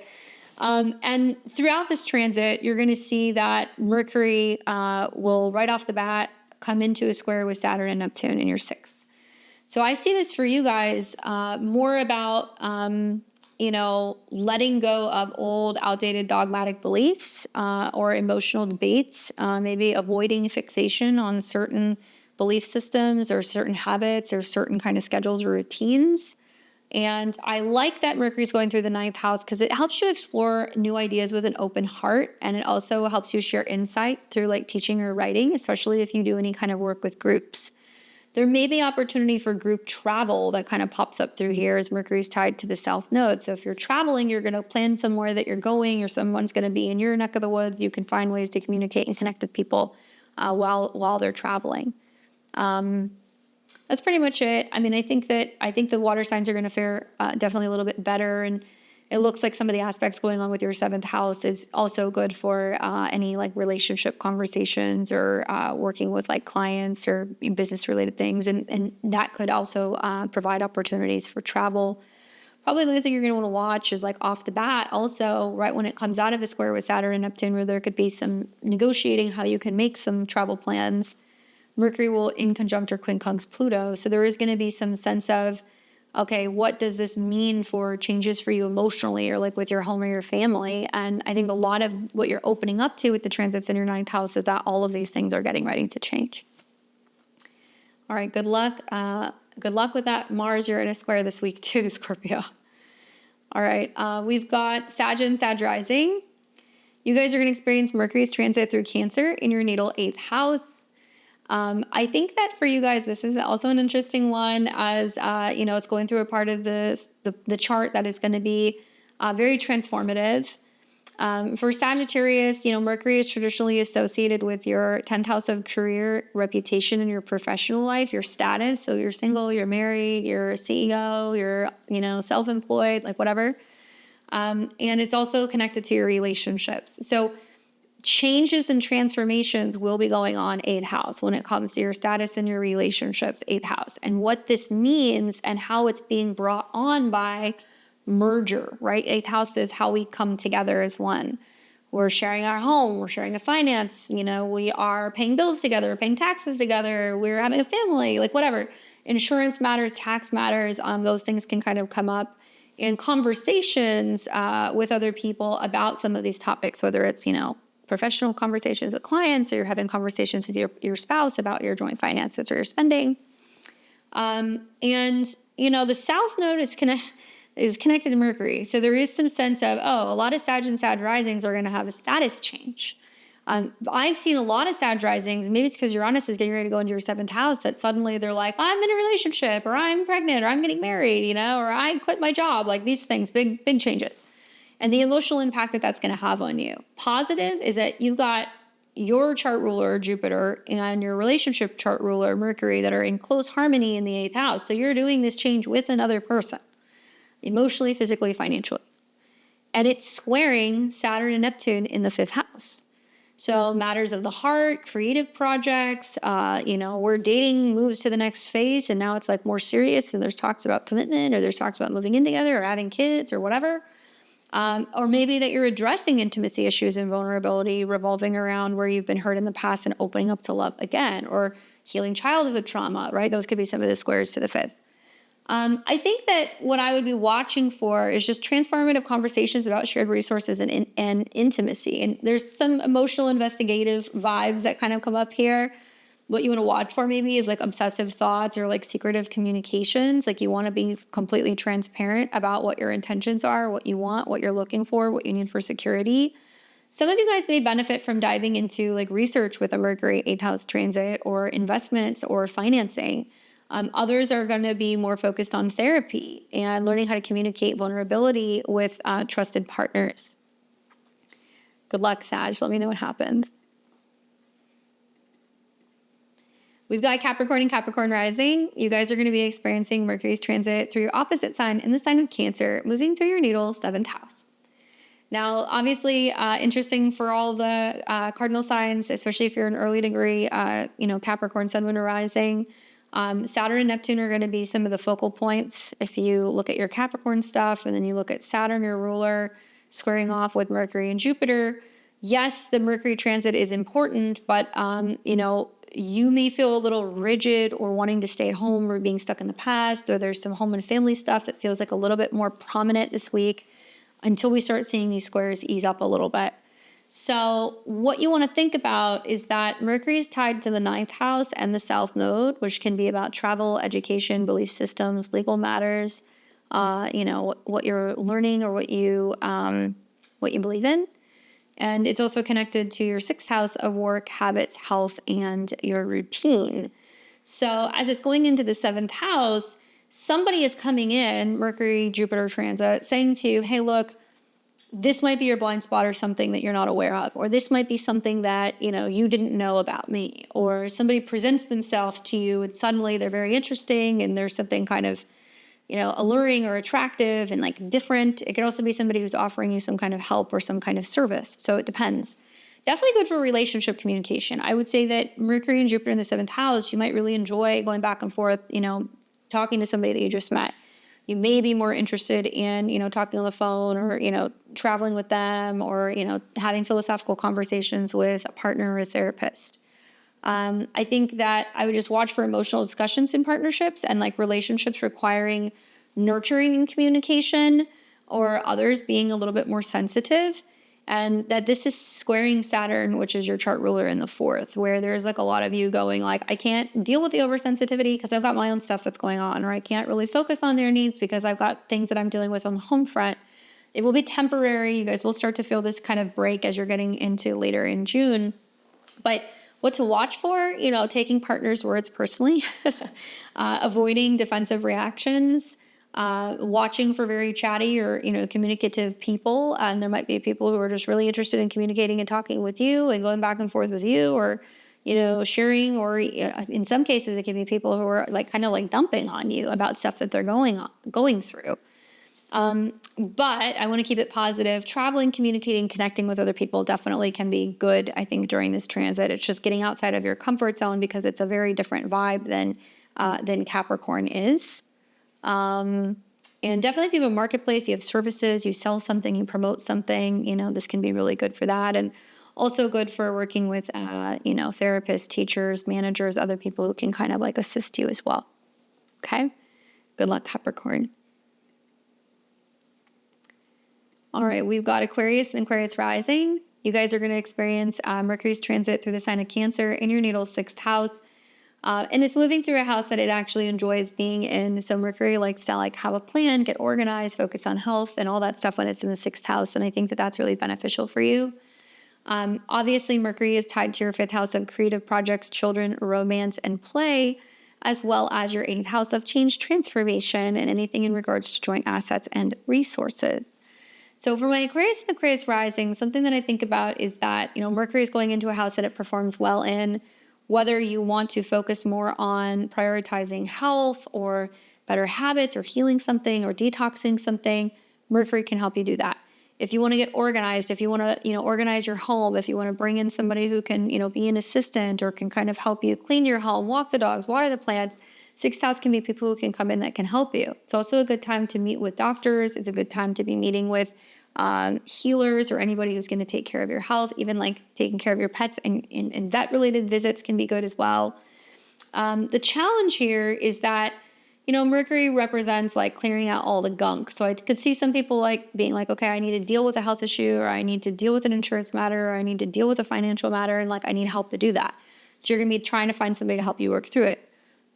Challenge, sure, but I think the positive is that whatever you're working through or making time for, whether it's health, creativity, or having fun, it's mind over matter. And it's about managing your schedule and bringing in new systems or ways of being able to organize your team, your office, your space to make these things possible. It will be coming into a square with obviously Saturn and Neptune, and Saturn is one of your traditional rulers. So I think a lot of this is going to be like, how do you communicate with the team and stay on task? How do you make sure that you stay on your schedule so you can meet your writing deadlines, or so that way you feel like you can take a course or you can go to school or whatever you need to do that's going to be more like learning based. And this can also mean that you're starting a new health routine that's going to be more about bouncing back, maybe doing some, jogging, some running, even just some like power walking, something where you're just getting mobile again and you're getting moving. So that way you feel like you're like healthier throughout this transit and you can get more done. Also really good for just making more time for creative projects, dating, or your kids as well if you have children. Something to think about is that Mercury will inconjunct or quincunx Pluto. So those of you guys who are reluctant to deal with health matters, or maybe you're like, I don't want to, see the doctor, I don't want to get results, or I don't want to deal with this. Mercury inconjunct or quincunx is going to be bringing up themes where there needs to be a change in terms of your awareness when it comes to your health or habits. So obviously, touch wood, hopefully you guys are good health-wise, but I think with, Jupiter being in your 6th house, you can improve throughout this year. Health matters, but it is possible that some of you guys, it only comes through this reality check, right? Mercury square Saturn. That's like, oh, I am getting older. Or I do need to see the doctor. Or I am having issue with my knees. Something's going on. That gives you that insight throughout this transit of just what needs to be done in order for you to actually improve your health. So, maybe daily routines feel more personal. Maybe this is about, letting go of a tendency to overthink health or work issues, avoiding emotional burnout, as well as just organizing tasks with intuition and like communicating at work clearly. Good luck, Aquarius. And we've got Pisces and Pisces rising. You guys are going to be experiencing Mercury's transit through the sign of Cancer in your natal 5th house in a fellow sister water sign. So I think you guys are going to like it. I actually think you like it from like June the 8th on Sunday, because you're seeing Mercury and Jupiter in conjunction. So it's about big turning points that are going on, revolving around home and family matters, your living situation, maybe a relationship turning point, a family turning point, a domestic change. And then we see Mercury and Jupiter enter into Cancer in your 5th house, where there's going to be much more focus on 5th house things like creative projects, children, romantic communication, having fun, right? Like falling in love, dating, having more playtime, like such a great way to kind of kick off the transit in your 5th house. Obviously, Mercury deals with committed relationships as well as the South Node. So it's like kind of hearing from people from the past, clearing out any old relationship, past trauma, drama. Maybe it means that you're getting back into a creative collaboration. You're going back to hobbies and things that you used to do. Maybe now you have more time for it, or you're reconnecting with friends or playmates. Obviously, the other thing to kind of think about is that Mercury is tied to the 4th house, which is the home and family. So there could be a lot of like changes that are going on in the home as a result of changes in relationships or changes with family. It could mean that also there's just more of a focus on a creative space, or a space that you can, do your hobbies or your artistic stuff, or a space where, you can hang out, you can kind of play with your kids, that kind of thing. Like it's a fun transit. It's good for dating. It's good for self-expression. And I think just expressing yourself in a much more playful manner. What you want to watch for is like over dramatizing emotions, I think, in love or art, and avoiding like a scattered focus, because you are going to see that Mercury is going to square off with Neptune right off the bat. So there can be this like sense of, I want it all. I want to indulge. I want to have more of these things. I want to put a lot into this relationship, this hobby, this side hustle, this art project, whatever. And you have to keep an eye on like the indulgent spending, because there could be a lot of just wanting to have fun and not really thinking about the expense of it all. And then also just to maximize this transit, I would say just channel your emotions into creative projects, But anything that you're approaching, whether it's creative or in terms of relationships or just like playtime, like you want to do things in a sincere manner.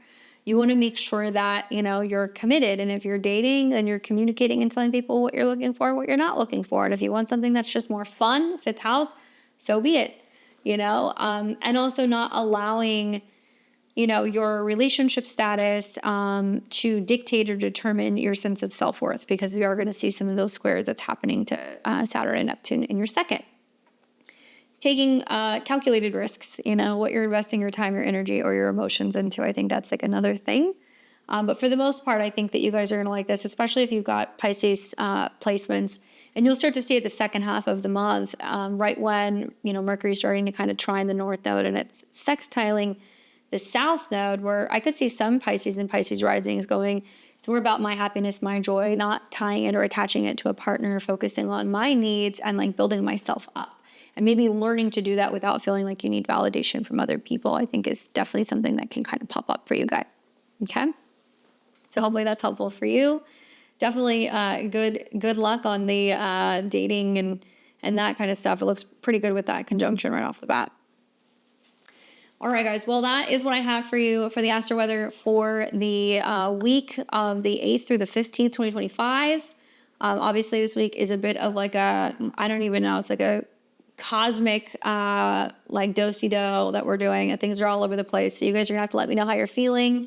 Watch for the sudden shifts and the things that are going to be kind of coming up. Obviously, this Mercury in Cancer transit, it's really asking us to speak from the heart and connect to our intuition and really foster connection with other people. So embrace some of the vulnerability, stay grounded when you can, watch for some of the squares. And I hope this helps you kind of navigate the week ahead. If you guys want to see more about me and my work, check out my links below, check out my courses. I've also got personal transit astrology calendars that you can put right into your digital calendar on your phone or on your computer. I teach astrology, I teach tarot as well, and I've got lots of goodies on my website, including gift cards and courses and so much more. So click the links below, head over to beyondtheveiltarot.com. Please do like, comment, share, subscribe. Give me a thumbs up if you like this video, share it on your socials, and leave me a comment. Let me know. Let's see how some of this stuff plays out. I like to sometimes make some of my predictions about some of the world events, and then you guys will come in and you'll chime in and you'll talk about what happened. So, astrology is more forecasting, but sometimes it is quite literal. Let me know about some of your communication stuff that you guys have. If you have some travel delays, if there is some kind of, twists and turns, let's talk about it in the comments section. Otherwise, I will be back here in this next week. Thank you guys so much for watching. Enjoy the rest of your weekend. Enjoy your Sunday. I will catch you guys all back here very soon. Take care.